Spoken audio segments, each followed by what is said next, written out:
thankful for? What words come out of your mouth all the time? What proceeds out of your mouth? Listen, I want you to learn something. I'm going to watch my time here. Listen to me. www.webmd.com. Webmd.com. Here's the second thing I'm going to teach. I'm going to get back to that WebMD. You do it, and you do it always. You develop the habit of always thanking God. How many of you have habits? You better all raise your hands if you're lying. How many of you know you have some bad habits? Okay, put them down, please. You're scaring me here. How many of you got good habits? Good. Well, I'm going to teach you how to develop a new habit.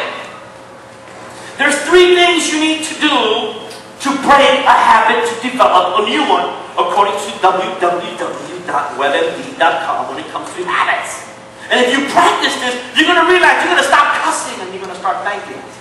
You're going to start whining and you're going to start blessing God.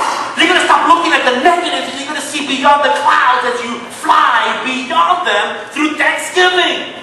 The first thing you got to do, number 1, you figure it out. You got to pinpoint what the bad habit is. I'm going to tell you right now what most of our bad habits is. We see everything from the negative. We see everything from I can't. Oh God, why did you let this happen? Wrong question. So the first thing you got to do is you got to figure it out. You got a problem with alcohol? Write it down. I got a problem with alcohol. You got a problem with drugs? Write it down. I got a problem. You got to figure out what it is you have a problem with, otherwise you'll never fix it. I'm sure every man in this building here fixes everything on his to-do list when it comes to repairing things around the house. And you've never fallen back and you've always done everything around the house you were asked to do. I noticed the amens are now turning to laughter. Yes. Listen, when you sit down with a habit and you figure out what that habit is, you write it down, you can actually see for what it is, exactly for what it is. Hey, this is at face value. I got this bad habit. Okay? I got a bad habit. I walk into the house, toss my shoes. I've done it for 20 years. Now it's time to break it because the shoes are falling in place and they shouldn't be falling. Okay, we almost killed the fish. Shoe shot right into the fish tank.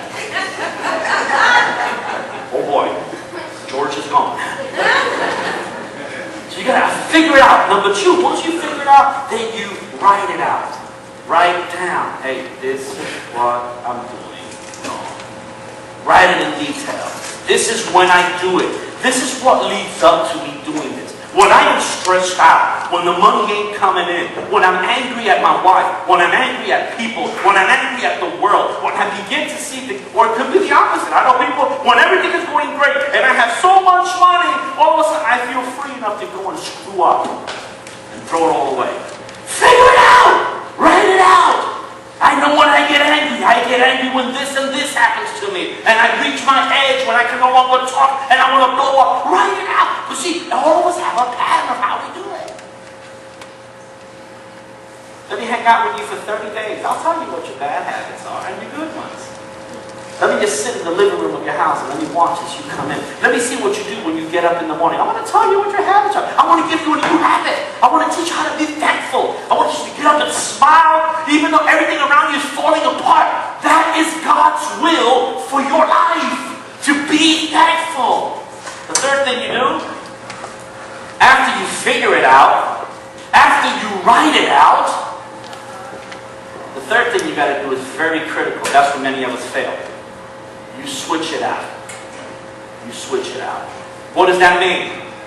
If you began relying on drugs for relief, you stop relying on drugs for relief and you got to find a replacement. If in the past you relied on abuse for relief and you would get physical and angry and mean, you're going to have to switch that out because it'll take control of you. What do? Whatever it is, replace it with the principles of this book. Whatever it is, you switch it out and you say, you know what? I'm going to put an attitude of praise to God. I'm going to put an attitude of thanksgiving. Yes, I'm mad. Yes, I want to get angry. I'm at that place I'm about to break. I choose not to. I was talking to a pastor this weekend. A pastor whose father was abusive. Whose father was horrible. Whose father was never affectionate, never said, I love you or I'm proud of you. And this man is pastoring an incredible church We had a retreat this weekend with them. We had 24 couples put aside, and we sat and we talked about the love of God in marriage. And he sat with me for dinner and we talked. He said, I want to do something. And I said, what's that? It's working pretty good. I said, what are you doing? He said, I'm breaking my father's vicious cycle. I refuse to follow in those steps. I'm telling my wife I love her. I'm telling my kids I love them. I'm buying flowers, not just on Mother's Day, any other day of the week that I feel like it. I'm showing up at her job without her expecting me, and I'm coming with gifts. Now, on her birthday only. I refuse to be like what Dad said. You know what he did? He switched out. And what would happen if you switch out an attitude of defeat and start an attitude of thanks?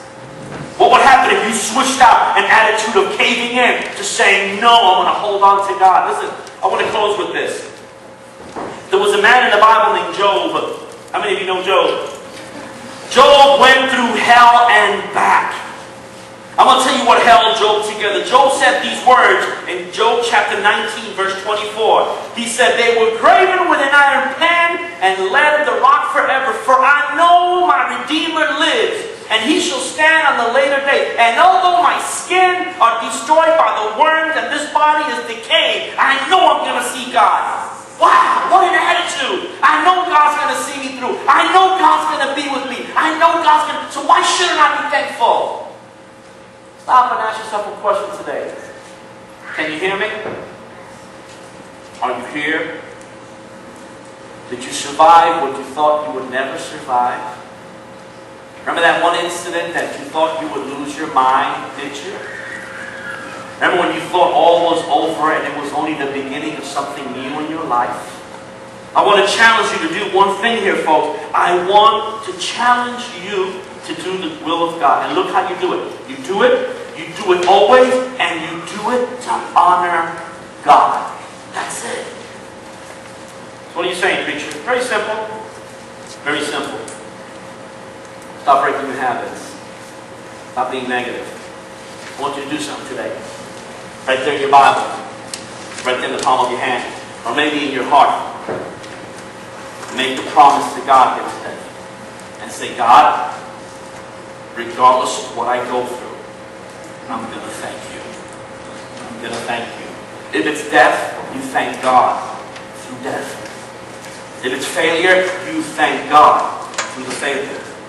If it's a broken relationship, you thank God to heal you through that broken moment. Is it a son? Is it a daughter? Is it somebody?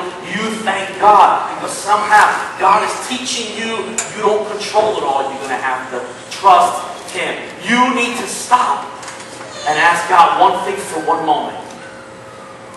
And it's simple. God, can I thank you in the midst of this? Yes, you can. Robert, would you play something there for me, please? Put your heads bowed and your eyes closed. I want to talk to you. I want to take a few minutes here with you.